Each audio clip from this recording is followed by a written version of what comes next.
By the way, if this frame is wonky, it's because it's like my camera is literally balancing on this extremely professional setup, so yeah. Welcome to Overlooked. This is a fashion channel where me and my two friends try to figure out how to make our fashion sustainable and accessible whilst keeping it interesting. My name is Janika and I'm really resisting the urge of making a joke about like being at an AA meeting for fast fashion addicts, because that would probably be really insensitive.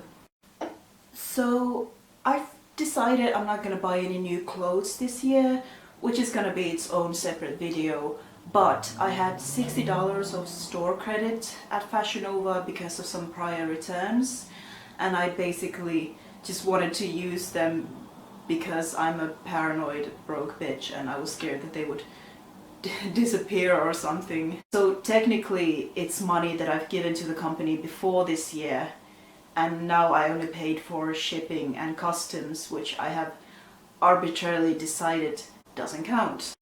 So the title of this video, while a tad inflammatory, is accurate to what is about to follow. What I want to do here is talk about my final Fashion Nova purchase and why I'm quitting the brand. But my intent here is not to guilt or shame anyone who does enjoy Fashion Nova. I mean, I obviously enjoy Fashion Nova, that's why I'm making this video. And I'm not here to start any drama either. I just want to share some thoughts.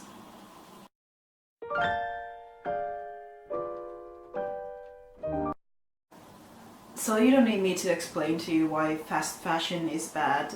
People who are smarter and more eloquent than me have already made some really good videos about that. All of my gorgeous Fashion Nova items are made in China, and the reason why they're made in China is that the labor laws are different and you can pay your workers less there and make them work longer hours. We all know this.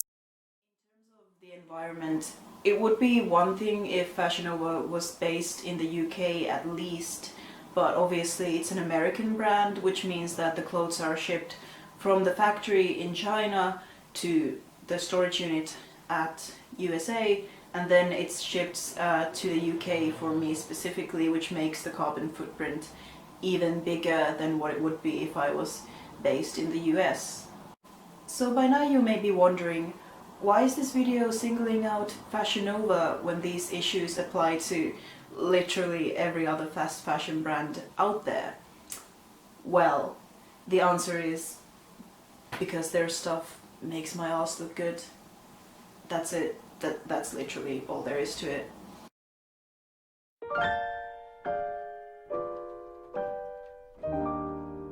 So personally, I was really late to jump onto the Fashion Nova hype train because I just saw it as a jean company and I don't wear denim. But like, I still remember how I felt the night I discovered Fashion Nova, which is such a corny thing to say about a soulless corporation. But I would be lying if there wasn't like a sense of personal significance to finding a brand that has all these clothes that are specifically cut to fit an hourglass shape, after years and years of feeling like no clothing brand caters to me. Now, to be clear, I'm not saying that Fashion Nova as a company promotes a healthy body image, or that my body is anything like the body of a Fashion Nova model. Like, anyone with a functioning pair of eyes can tell that their pictures are heavily photoshopped and the proportions are very exaggerated. The Kim Kardashian ideal body type is just as unachievable for the majority of women as the super skinny body type that was in fashion before it. I'm fully aware of that. But when I walk into a Zara or a Topshop, I almost feel like I have to trick the clothes into fitting my body, which I realize sounds insane, but what I mean by that is that if I want a shirt that fits, that has room for my chest but still kind of cinches my waist, I have to pull a bamboozle and get like a shirt that's supposed to be oversized in size extra small, or I just need to find a really stretchy fabric that's gonna look like absolute garbage after like 3 months of wear. Lazy Oaf, which is one of my favorite brands ever, just doesn't make clothes with the intention of them looking good on a body like my body, and that's just something I've accepted. Like the oversized stuff just looks like a potato sack, and the fitted stuff is really tight on my arms and chest and really baggy on my waist, and that's just what it is. Whether or not Fashion Nova as a company contributes to the values of body positivity, that's what it kind of came to represent to me personally. Now, the real human cost behind these clothes, some person being made to work awful hours in a factory to make them for me, is not worth the emotional crutch of having it, which is why I'm quitting Fashion Nova. But like, I just really wanted to make this point to say that if you clicked on this video already kind of defensive and annoyed, I get it. Like, I really do. I get the appeal of Fashion Nova, which is why I'll be looking out for it secondhand in the UK for sure in the future. Which probably won't be a problem because their returns policy is absolute garbage. So, yay.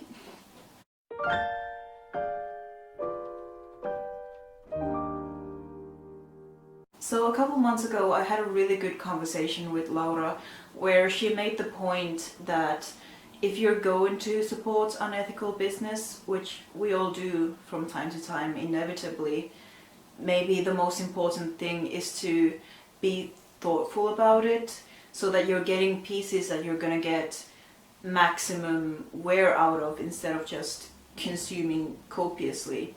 And I think that was a really good point. So this time around I tried to be very intentional with the pieces I got instead of just getting on site at like 2 a.m. really stressed out and tired and just looking for a hit of dopamine and then just grabbing the first shiny thing that kind of catches my eye, which is how I would typically go about it.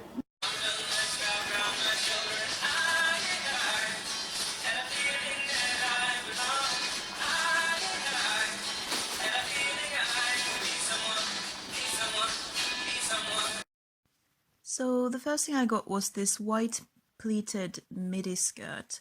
I have all these black and navy and pink skirts, but for some reason I have nothing to actually pair with my pink tops. So this is a really big gap I've had in my wardrobe for a while now that I'm really glad to have finally addressed. Now, in true Fashion Nova manner, it is 100% polyester, which means that the quality is not what it could be. It's a bit flimsy, a bit see-through, but other than that, I really quite enjoy it. I feel like the belt makes it look a little bit more mature and sophisticated than your typical skater skirt. This white blouse with the black tie is a little bit small, to be honest. I should have sized up. It does pull on my chest, but I fixed it by putting on a dress and then sewing, or hand stitching rather, I can't sew, hand stitching together the bit between the second and the third button so that I can still put it on, but it doesn't pull, it lays flat on my chest, and I feel like it came out looking quite good. The stitching is not really noticeable, especially when the tie is tied, and the look of it is kind of preppy, which is a direction that I've been trying to take my style towards, but it still has like personality, and I feel like the necktie trend has not quite made its way to charity shops just yet, so I'm just glad to have it.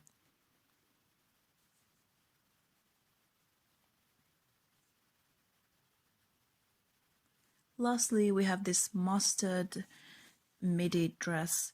Now, I'll admit that this was probably the most frivolous of the purchases. I used to never wear anything even remotely bodycon, just nothing that's tight on my hips and my stomach, but nowadays I do, and my wardrobe is so much richer for it. And I also just love mustard.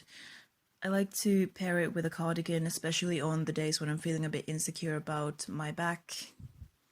And here's just an awkward shot of me backing up, trying to show you my shoes and how long it actually is on me.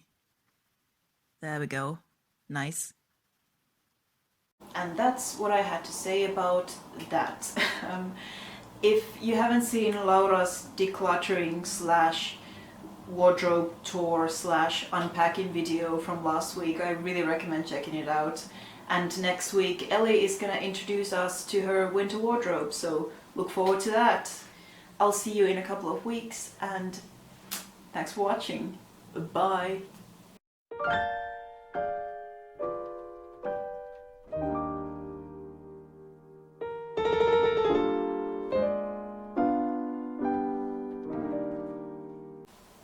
I'll definitely be keeping an eye out for like secondhand Fashion Nova on the apps in the future. On the apps. What am I, 80?